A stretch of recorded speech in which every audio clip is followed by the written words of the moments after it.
Welcome to Real GMAT Problems, episode 26. Doing real GMAT problems is one of the best ways to make test day go smoothly for you, so let's talk through a few examples together. The problems that we're going to go through are from the 11th edition of the official guide for GMAT review, and you can web search them if you'd like to follow along visually. Just so you know, the 11th edition of the official guide is out of print, and that's partly why I'm going to be talking through questions from that book, because that way, if you purchase this year's official guide, there shouldn't be any overlap between the questions that we're going to talk through together. The official guide contains retired problems that have appeared on past GMAT exams, and so these are going to be very similar to the questions you'll see on your official GMAT. I'll give you a chance to work through the solution on your own if you'd like to, and then I'll discuss my thoughts on what to take away from each one. I recommend pausing after I read through each problem and trying to solve it, or at the very least, visualize how you would solve it. You might not be able to execute all the steps in your head if you're on the go, but do your best. It's a great way to challenge yourself. If you are in a situation where you can physically write down what you would on test day, like on a plane or a train, for example, I highly recommend that. Here we go. As we start to get into more difficult problems, we may occasionally sprinkle in an easier one to start as like a warm-up. So that's what I'm going to do today. If you have any feedback or requests about that, you can reach us anytime at the GMAT strategy on current social channels, or you can email us at contact@thegmatstrategy.com. That's CONTACT at thegmatstrategy.com. This is problem number 96.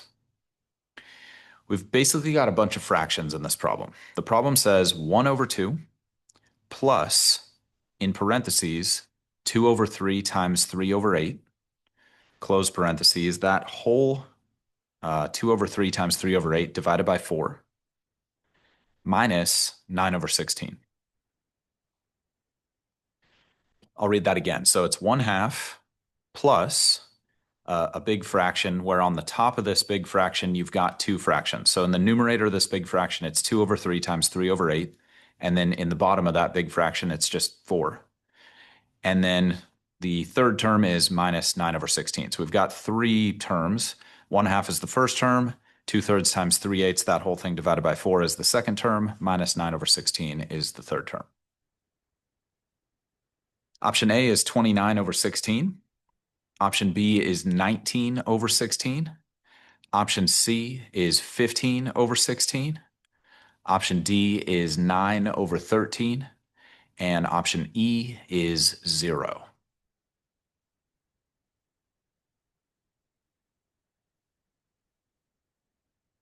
I recommend pausing to give yourself an opportunity to solve this one.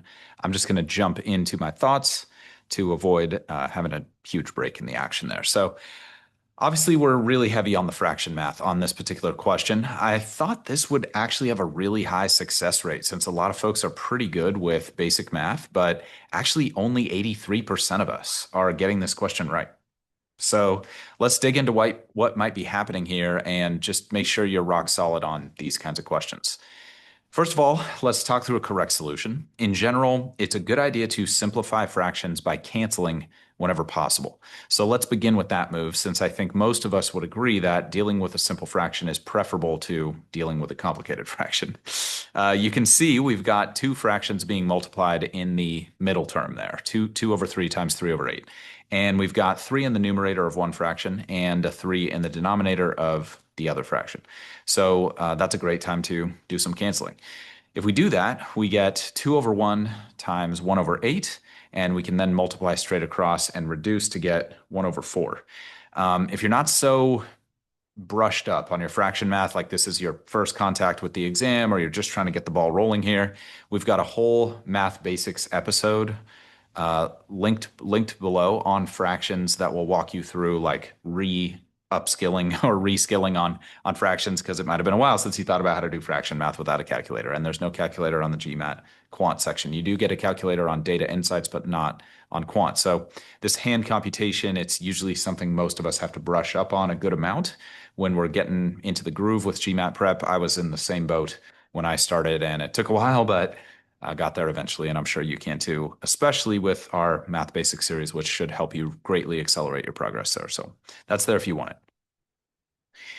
So we combined the top two fractions of the middle term to get 1 over 4. That's good news, because that's much simpler than where we began. And now our middle term is just 1/4, and then that that fraction divided by 4. So we've still got that double fraction, but it's a simpler version of the double fraction. Recall that dividing by something is the same as multiplying by its reciprocal. Again, we've got the fractions episode below if you need that.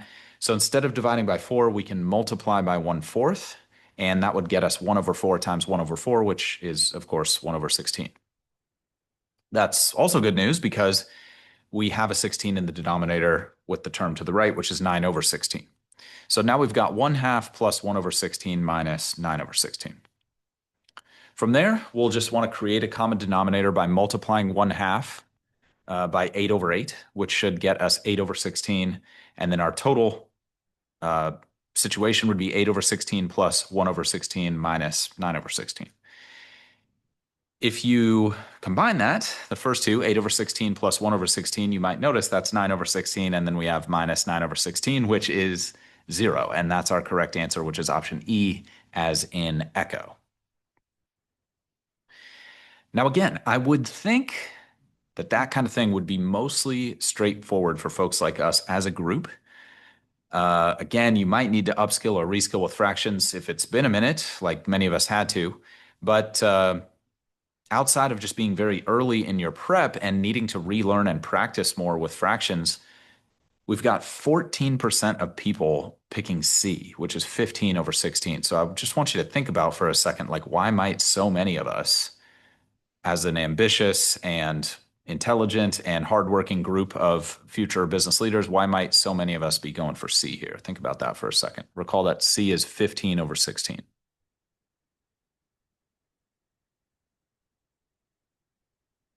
The only way I was able to get 15 over 16 is by making a mistake in the middle term that we started with simplifying. So my guess is that most people get the numerator simplified correctly from 2/3 times 3/8. They get that down to 1 over 4 correctly. But then when they go to divide by 4, since it's 1/4 over 4, they mix up the reciprocal and they multiply by 4 over 1 instead of 1 over 4.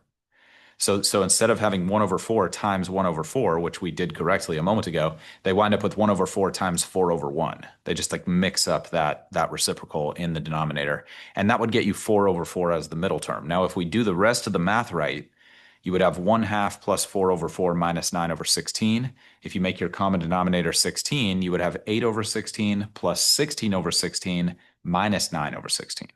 And if you work from left to right there, you would wind up with 24 over 16 minus 9 over 16, which then yields 15 over 16. And that would get us the incorrect option C. So what does that suggest about where people are going wrong here and us as a group in terms of like where we might be able to improve? I think double fractions, where you've got fractions in the numerator of another fraction, are inherently tricky for certain types of people. And I've definitely seen a lot of folks make mistakes with those kinds of double fractions. I've made plenty myself as well. And that can come from time pressure. It can come from not having good enough scrap paper techniques. It can come from having all of those things together, and then your brain just takes a vacation right at the moment where you need it the most. I mean, all of those things are totally common things, but perhaps obviously we don't want that to happen. So a good simple tactic that I've seen help people combat those kinds of mistakes is to actually always write denominators of fractions as fractions themselves right before you do the division of the numerator. So if you're going to do division by the denominator, and you're going to turn that into multiplying by the reciprocal instead of just doing regular division. If you're going to do that, then right before you do that, write the denominator as a fraction itself. So what I mean is, let's say you're going to do 1/4 divided by 4 like we're doing here. Instead of just going straight to, let me multiply by the reciprocal of the denominator and doing that in your head, make one additional step and write it as 1/4 divided by 4 over 1. I know that might sound like too simplistic, or maybe we're getting just comically into the weeds here. But again, think about what's at stake here with this test and your MBA and like what you stand to gain if things go well for you here. And then let's think about how a question like this could be 1 out of 21 questions. So that's a reasonable percentage of your entire quant score, which is, that's about 5% of your quant score. And then that's quant score is 30% of your overall score. So, it's quite a meaningful question. And maybe even more importantly, like if you know how to do the math, you deserve to get the question right.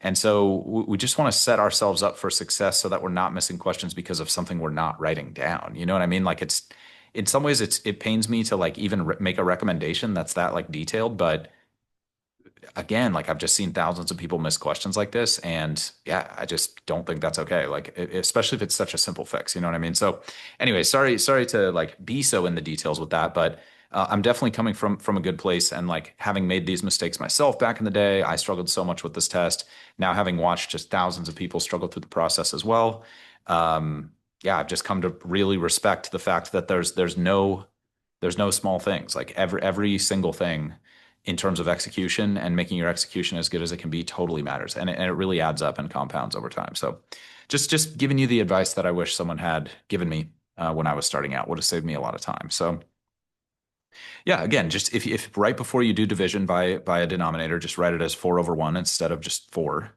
Uh, and then turn that into the multiplication 1/4 times 1/4. I think it's just much more likely to get you to the correct path rather than what apparently happens for quite a few of us here. Because if you think about the thousands of people doing GMAT problems, 14% of 1,000, that's a meaningful group of people who are making that mistake. And again, could definitely see folks getting mixed up like that. But again, obviously, we don't want that to happen to you when your MBA and like dream career is on the line. So, small tip, but hopefully you didn't fall for that trap. If you did, though, better to fall into that trap in practice than on an official exam. So, if we're going to be wrong, let's be wrong in practice so we can learn and improve. If you're prone to making that kind of mistake, now you've hopefully got a simple, usable solution that's going to help. All right, so I recommend making any like desired notes to self there, something that you might want to remember for the future, or something that you think would be a beneficial takeaway for you. Either like email it or text it to yourself if you're on the go, or make a note in your like aggregate notes if you can, or make a flashcard. And let's move on to a question that you may find a bit more challenging. This is problem number 99. The problem says, on a scale that measures the intensity of a certain phenomenon, a reading of n plus 1 corresponds to an intensity that is 10 times the intensity corresponding to a reading of n meaning like the letter, they're using it as a variable. On that scale, the intensity corresponding to a reading of 8 is how many times as great as the intensity corresponding to a reading of 3? Let me read that again. On a scale that measures the intensity of a certain phenomenon, a reading of n plus 1 corresponds to an intensity that is 10 times the intensity corresponding to a reading of n. On that scale, the intensity corresponding to a reading of 8 is how many times as great as the intensity corresponding to a reading of 3?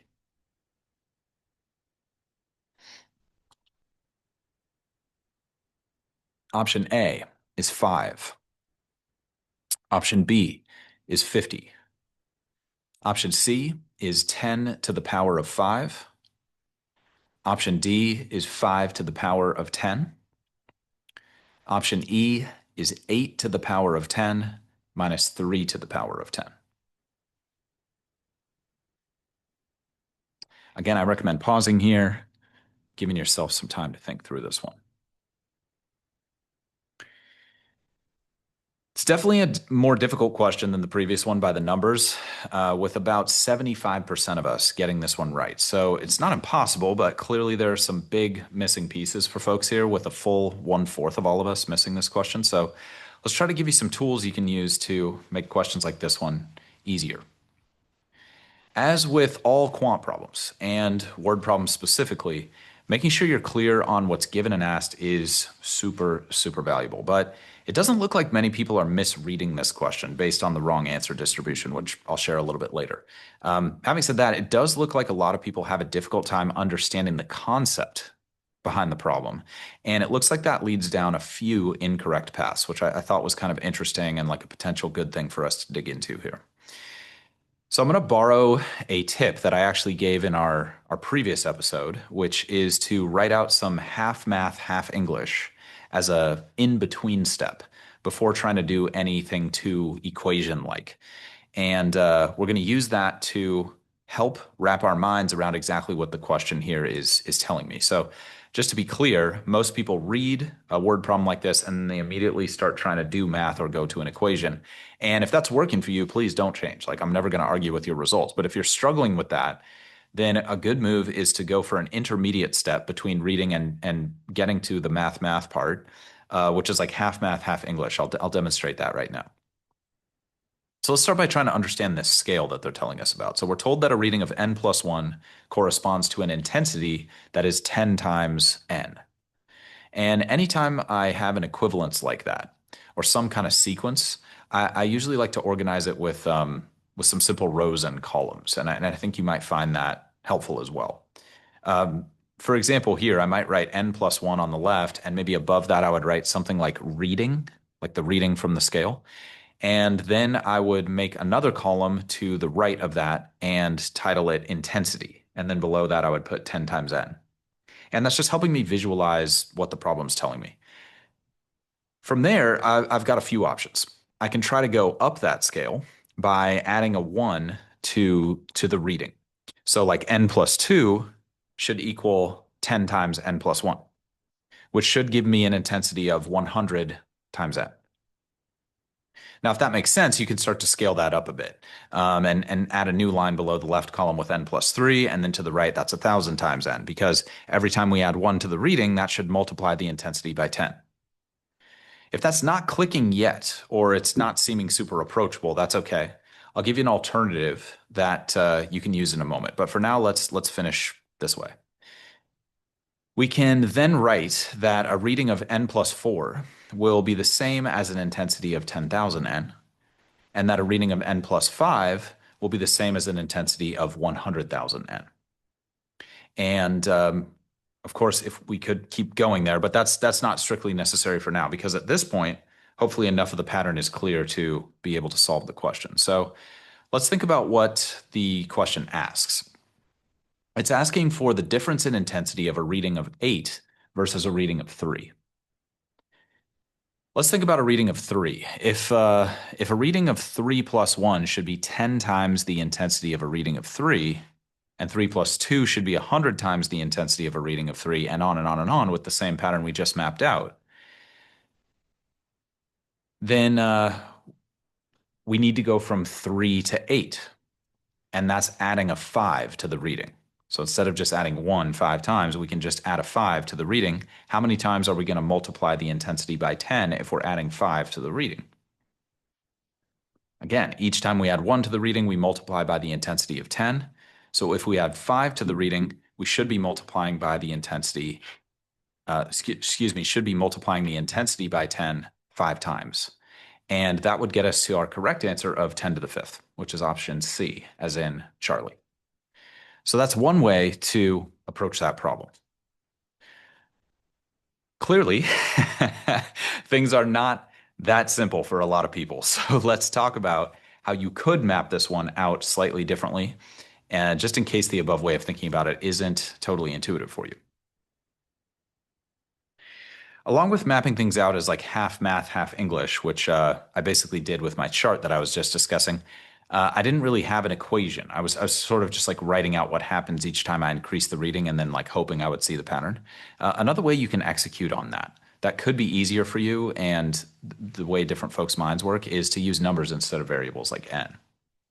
Sometimes just using numbers instead of variables is enough to get things to click a little bit easier. So you could do something like n equals 1, and then that corresponds to an intensity of 1. Like I'm basically just inserting 1 for both of those. And then I would map that out in the same type of columns organization I had before, with one column titled reading and the other titled intensity. Then for reading, instead of writing n plus 1, I'll just add 1 to the original number I put in to get 2. And then I would put 3, 4, 5, 6, 7 under that. And then on the right-hand side, it said I should be multiplying by 10 for the intensity. So that would be 10 times 1, or just 10. So at the top row, I'd have 1 and 1. And then in the next row down, I'd have 2 and 10. Because every time I add 1 to the reading, I multiply the intensity by 10. Some of you might just find it a little easier to wrap your mind around this if it's with numbers instead of variables. So then I can write a 3 under 2, meaning I added 1 again. And then to the right, I can multiply by 10 again and get 100. and then on and on and on. And a reading of 4 would be intensity of 1,000. A reading of 5 would be intensity of 10,000, that kind of thing. Again, sometimes just mapping out the pattern with actual numbers rather than with variables can help things click a little bit better. It's still the same two basic approaches I recommended earlier, though. I do want to like put the attention on that for a second. You're not forcing yourself into an equation from the beginning. Instead, you're mapping out some like half math, half English steps to help you understand the logic of the problem before you like try to construct the mathematics of the problem. And then you're organizing the cases into two different columns. Those are the basic two approaches that I talked about before, and those are the same whether we're using variables or numbers. So highly recommend using those two ideas if they resonate. And then you can choose variables or numbers depending on what makes the most sense to you. And that should really help you get to the right answer on questions like this when there's some kind of interesting or unusual mathematical logic being presented here, like we have with this, what I believe is called the logarithmic scale. But most of us aren't like thinking about that or wanting to think about that when we're taking the GMAT or when we're going to business school. So where are people going wrong here? And what can we learn from that? Well, we've got 12% of us picking B, which is 50. I think that's pretty understandable since that's close to multiplying by 10 5 times, but instead people are getting mixed up there and they're adding 10 5 times instead of multiplying by 10 5 times. And that's how you could get 50. So that could be folks misinterpreting the given information, which says n plus 1 corresponds to an intensity that is 10 times the intensity corresponding to a reading of n. They might be mixing that up. If you see 10 times something, that means you multiply by 10. If you see 10 more than something, that's when you add 10. So could be a vocab issue there, could just be an interpretation issue there. There could be a lot of things happening. But that's something that I thought was kind of interesting, and again, just goes back to like there's no small things. Like every single thing that we do, that we execute on, each process that we integrate into our approach, each time we condition ourselves to do the right thing, that's like more likely to get a success versus less likely. Like it all compounds. So you may want a flashcard or a note to self on the terminology thing if you got mixed up with 10 times versus 10 more. But my guess is that's probably not the most common reason people pick B.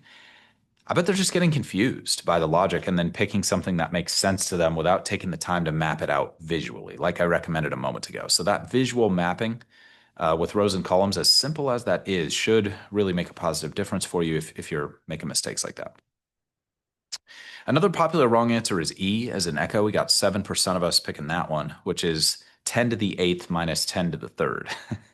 And that's definitely headed in the right direction. But my guess there is that people try to figure out the logic of the problem in their head. Again, rather than mapping it out visually, like just trying to shortcut it or kind of like cut a corner there. But then they see E and they think like, oh yeah, that makes sense. Like multiplying by 10 8 times, and then I just subtract multiplying by 10 3 times.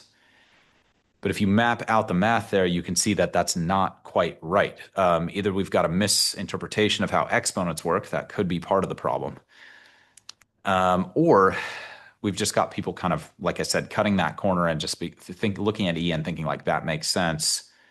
Multiply by 8 10 times, subtract 10, multiplying by 3 by 10 times, but that's just not mathematically accurate. So again, we've got to get the logic piece first, and then we can fit the math around that. And I think that's a big stumbling block a lot of us have for word problems because we're just so anxious to get the problem done.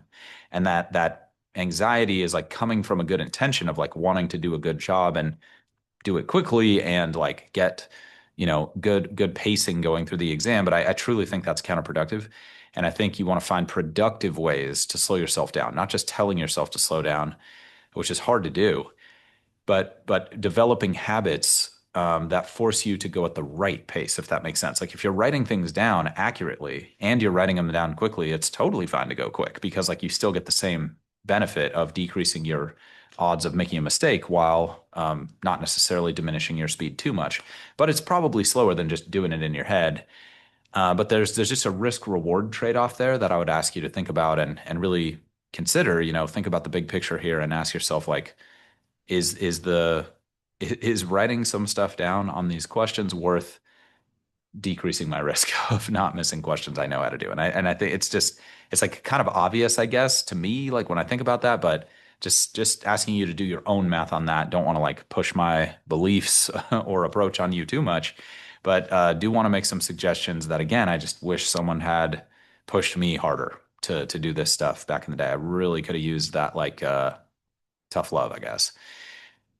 So as always, I recommend making a quick note to self on this one based on what you want to remember from that discussion, if there is anything that you want to remember, and then let's try one more problem together.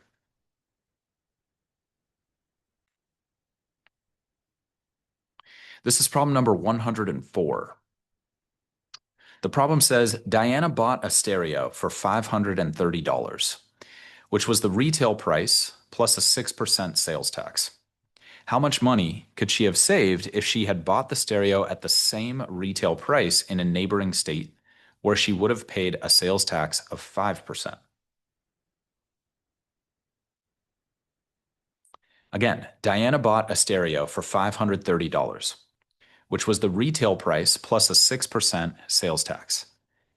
How much money could she have saved if she had bought the stereo at the same retail price in a neighboring state where she would have paid a sales tax of 5%? Option A is $1. Option B is $2.65. Option C, $4.30. Option D, $5. And option E, $5.30.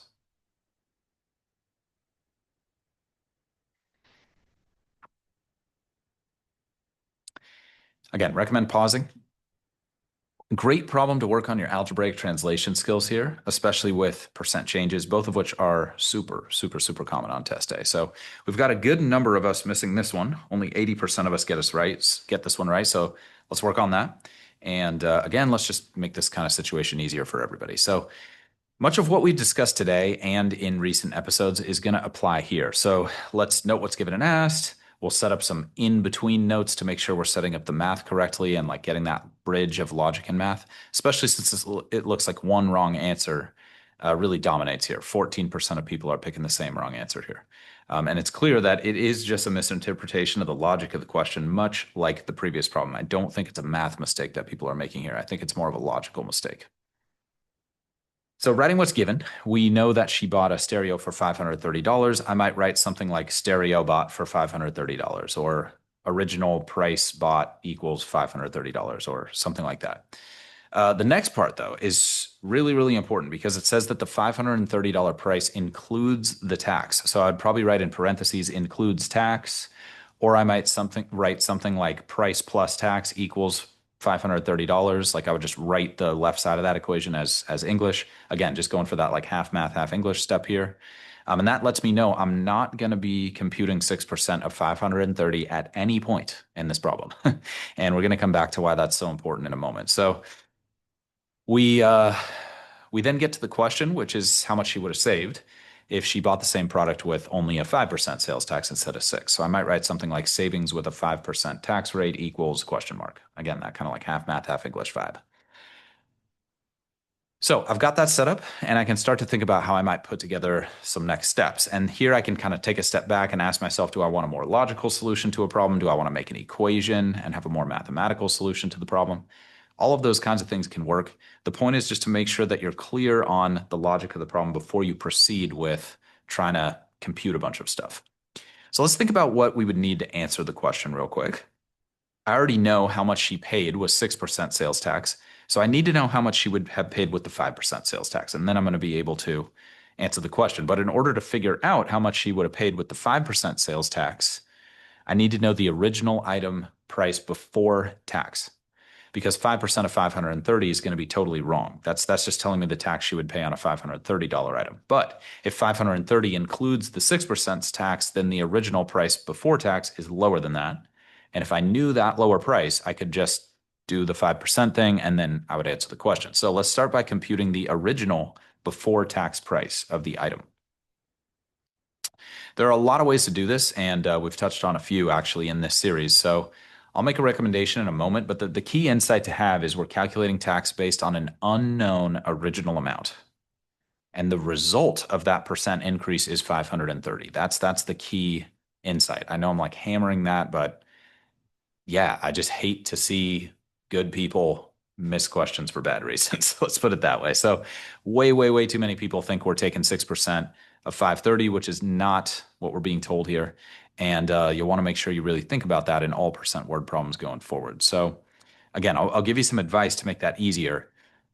Uh, so, yeah, why don't we just jump into that? So, always ask yourself, is this a percent of a given number? And like a lot of times, the problem will literally say percent of. And if it's percent of, you're going to multiply by a percent. But you also want to ask yourself, is the given number the result of a percent calculation on an unknown value? And that's really important because here 530 is the result. We increased an unknown value by 6% to get 530. So again, let's get into like how to make that easier because I just think it's a sticking point for a lot of folks. And even just like talking through it like that, it's just not enough. So I could just make an equation, and that equation could say 106 over 100 times x, an unknown value, equals 530. I could do something like that. And there, what I'm doing is I'm increasing the unknown value by 6%, and then I'm writing with an equation that's going to yield $530. And that's a great way to go if you're comfortable with that, by the way. Totally support that method. But I do want to share that I've found a lot of people are not super comfortable with that way of doing things, and they often make mistakes or they just get confused about how to set things up. So let's try to fix that. Anytime you're changing something by a percent, so it's not percent of, but it's like a percent increase or a percent decrease or a percent change or like a taxing something like we're doing here, which is almost always a percent increase. I highly recommend just always using the percent change formula. It's going to greatly simplify the amount of thinking that you have to do, and it generally leads to better results. Again, this will not be a fit for everybody, but if you're not having the success you want to see on these kinds of questions and you're not sure what to do about it, just always use the percent change formula when you're changing something by a percentage. If you don't recall the percent change formula, it's just new value minus old value, that difference divided by the old value, and then that whole fraction times 100. That equals percent change. So it's new minus old over old, that whole thing times 100 equals percent change. We've got a whole math basics episode on percents linked below if you want more help with that. But for now, I'll assume that the formula makes sense to you. And if you need to pause and hit that percents lesson, by all means, please do so. And we'll be right here when you're ready to continue. Let's talk about how to implement the percent change formula on this problem. So how do we know something's changing by a percent here? Well, any percent-based tax changes something by a percentage. So in general, tax calculations are percent change calculations. So that's how you could know that the percent change formula is going to help you here. So what's the new value? Well, that's the value after the percent change has been calculated. So in this situation, we know that's 530. What's the old value? That's the pre-tax price, and that's what we're trying to figure out here. So that's the left, I'm going to make a variable for that. So the left side of our percent change equation could look something like 530 minus x divided by x, and then that whole thing times 100. And then on the right side, that's the percent change, and we know that that's a 6% increase. So we would just write 6 to the right of the equation. Our full formula would be 530 minus x divided by x. So 530 minus x, that calculation, that whole thing divided by x, and then that fraction times 100, and then that equals 6. Now, that's a little bit more complicated than 106 over 100x equals 530. But again, if that simpler version makes sense to you, use it. If that's hard to generate, just use the percent change thing. A little complexity to make things easier to set up almost always pays off on GMAT quant questions. It's usually not crunching the numbers that bothers people. It's this logical piece. It's the organizational setup, getting things put in the right place properly piece. And that's why we're digging into that right now, because I think it's going to make a big positive difference for you. So since most of you who naturally go to 106 over 100x equals 530 won't have too much trouble solving that, let's go ahead and solve our percent change formula instead and just demonstrate what that might look like. So I'm going to divide both sides of the equation by 100 to start, which would give us 530 minus x over x equals 6 over 100. And then I'm going to multiply both sides by x to get rid of the denominator. If you're not super confident with your algebra skills, check out the Math Basics episode on equations. That's linked below for you, okay? So we're going to multiply both sides by x to get rid of the denominator. That's going to give us 530 minus x equals 6 over 100 times x. Then let's combine like terms by adding x to both sides. And that gives us 530 equals 6 over 100 times x plus x. Now from there, we just need a common denominator of 100. So let's write that, let's write the right side, excuse me, as 6 over 100x plus 100 over 100x. And that's going to get us the equation 530 equals 106 over 100 times x. And that should sound familiar. And the point I'm making here is the percent change formula leads to the same result, but for many reasons is often easier for people to use and set up well. And so that's why I'm recommending it. It just takes the guesswork out of some of these percent change questions. It'll help make these kinds of problems easier for you if you struggle with them. If we go ahead and solve that equation, we would get that x equals 500. And that's really good news because we want to know the original price of the item before tax. And now we do. It was $500. And after we added the 6% tax, it becomes $530. Now we can use that to calculate how much we would have paid if there was a 5% tax, and then we can finish out our problem. So let's do that. Again, here's a situation where we want to change something by a percentage. So let's do that. The new value is unknown with the 5% increase. That's what we're trying to figure out. So the total price after the 5% tax, we don't know, but the old value we do know, that's the $500 pre-tax price that we just calculated, okay? So I'm just doing new minus old over old times 100 equals 5. And I'm just filling in the new minus old over old. So the left side of our percent change equation could be something like y for the new value, which is unknown, minus 500. That difference divided by 500, and then times that whole fraction times 100. And the right side is just 5 because it's a 5% change again. So our full equation, y minus 500 over 500 times 100 equals 5. Let's divide both sides by 100. That gets us y minus 500 over 500 equals 5 over 100. Then let's multiply both sides by 500 to get rid of the denominator. That's now going to get us y minus 500 on the left equals 500 over 100 times 500 over 1. And let's simplify the right-hand side by canceling some zeros. That'll get us 5 times 5, which is 25. Then we can add the 500 from the left-hand side to get y equals 25 plus 500, which means the price we would pay with a 5% tax is $525. So with a 6% tax, we paid $530. Now we know the difference that we would pay would be $5, which is our correct answer and option D, as in Delta. So there are some tools that you can use to think through this one properly and avoid the significant pitfalls that we've got here. So let's discuss some of those. I really hope those help you because 14% of us are picking E, option E, which is $5.30. So really think about that for a moment. Any idea why so many folks pick E?